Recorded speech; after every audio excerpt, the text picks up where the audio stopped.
Antes de comprovar nos textos bíblicos, vamos ver um pouquinho aqui da visão dos sábios judeus. O Targum Neoft, de Gênesis 15:1, do século 4 depois de Cristo.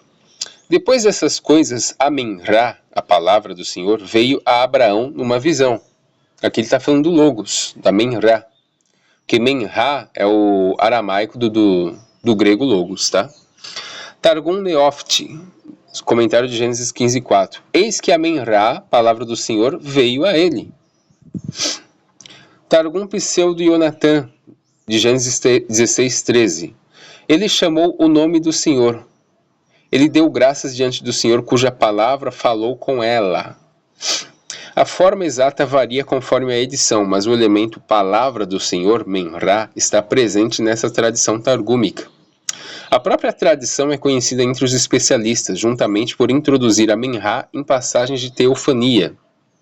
Talmud babilônico, princípio do agente. O enviado de uma pessoa é como a própria pessoa. Esta é uma citação autêntica da literatura rabínica. Ela é frequentemente usada pelos estudiosos para explicar por que um mensageiro celestial pode falar em primeira pessoa representando Deus.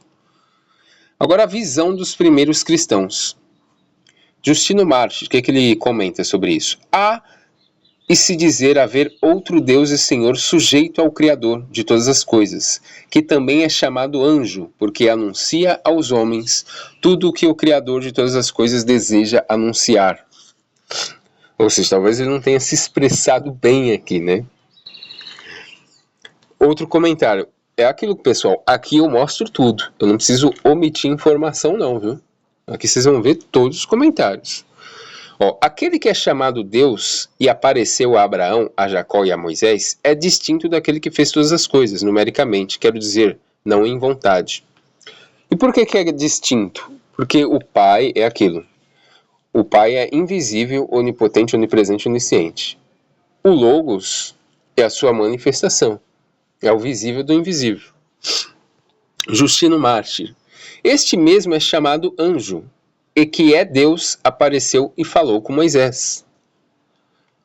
Outro comentário de Justino. A Escritura, ao anunciar que o anjo do Senhor apareceu a Moisés, e depois declará-lo Senhor e Deus, fala do mesmo ser,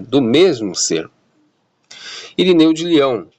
O Filho de Deus está disseminado por todos os escritos de Moisés, ora falando com Abraão, ora com Noé, dando-lhe as medidas, procurando Adão, trazendo juízo sobre Sodoma, aparecendo e dirigindo Jacó em sua jornada, e falando com Moisés no meio da sarça. Irineu de Leão. Pois o filho que está no Pai, e tem o Pai em si mesmo, ele está no Pai e tem o Pai em si mesmo. Né? Desde o princípio revela o Pai, porque ele é quem foi visto pelos profetas, manifestado por meio das revelações e anunciado pelas palavras.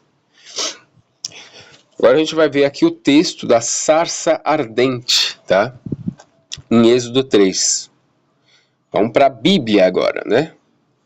Êxodo 3, verso 1 e 2 diz assim: Ora, Moisés estava apacentando o rebanho de Jetro, seu sogro, sacerdote de Midian, e levou o rebanho para trás do deserto, e chegou a Horebe, o monte de Deus.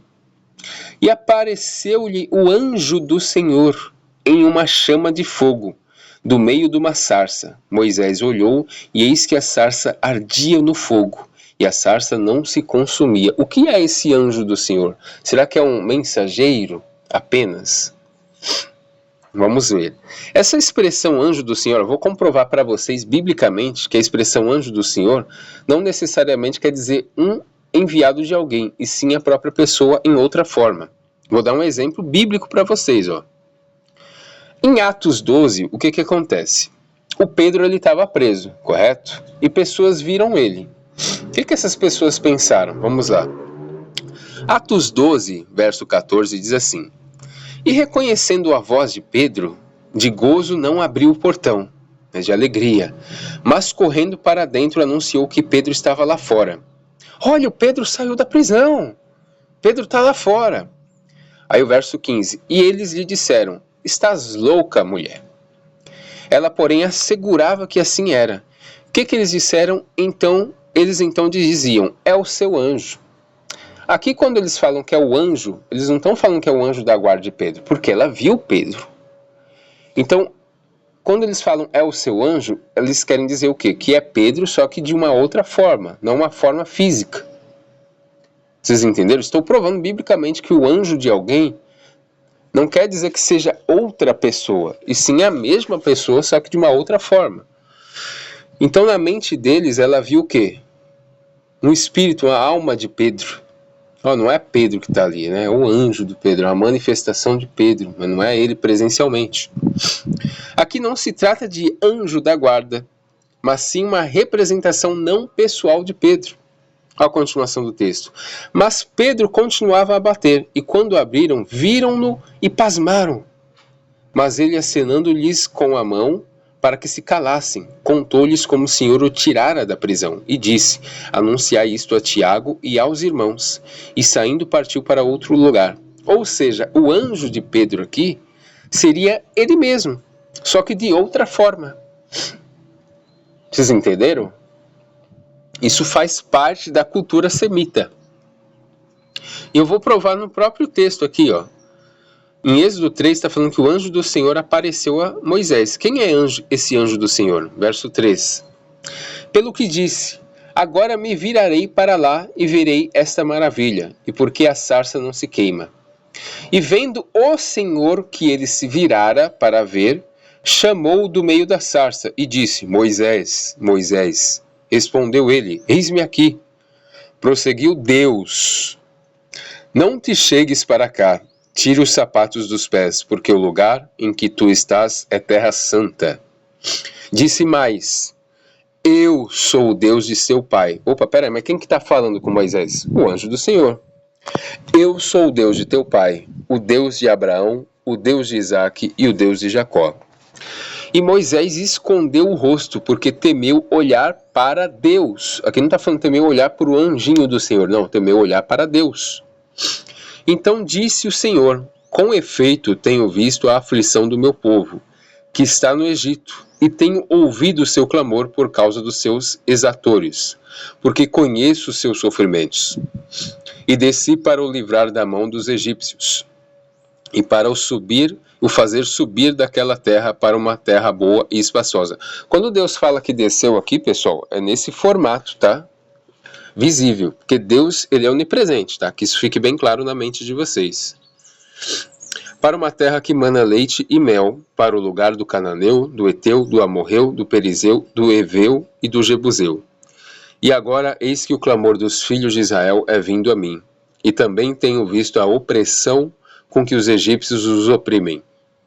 Agora, pois, vem e eu te enviarei a Faraó, para que tires do Egito o meu povo, os filhos de Israel. Então Moisés disse a quem? A Deus. Quem sou eu para que vá a Faraó e tire do Egito os filhos de Israel? Respondeu-lhe Deus. Certamente eu serei contigo, e isto te será por sinal de que eu te enviei, quando houveres tirado do Egito o meu povo. Servireis a Deus neste monte. Ele fala, servireis a Deus neste monte. É muito comum eles falarem em terceira pessoa. Jesus falava muito isso, tá, pessoal? Jesus sempre falava também em terceira pessoa. Quem acha que és o filho do homem? O filho do homem vai acontecer isso, etc. Só que ele estava falando dele mesmo. Verso 13. Então disse Moisés a Deus, eis que quando eu for aos filhos de Israel e lhes disser, o Deus de vossos pais me enviou a vós, e eles me perguntarem, qual é o seu nome? Que lhes direi?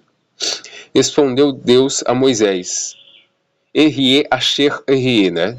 Disse mais, assim dirás aos filhos de Israel, eu sou, me enviou a vós.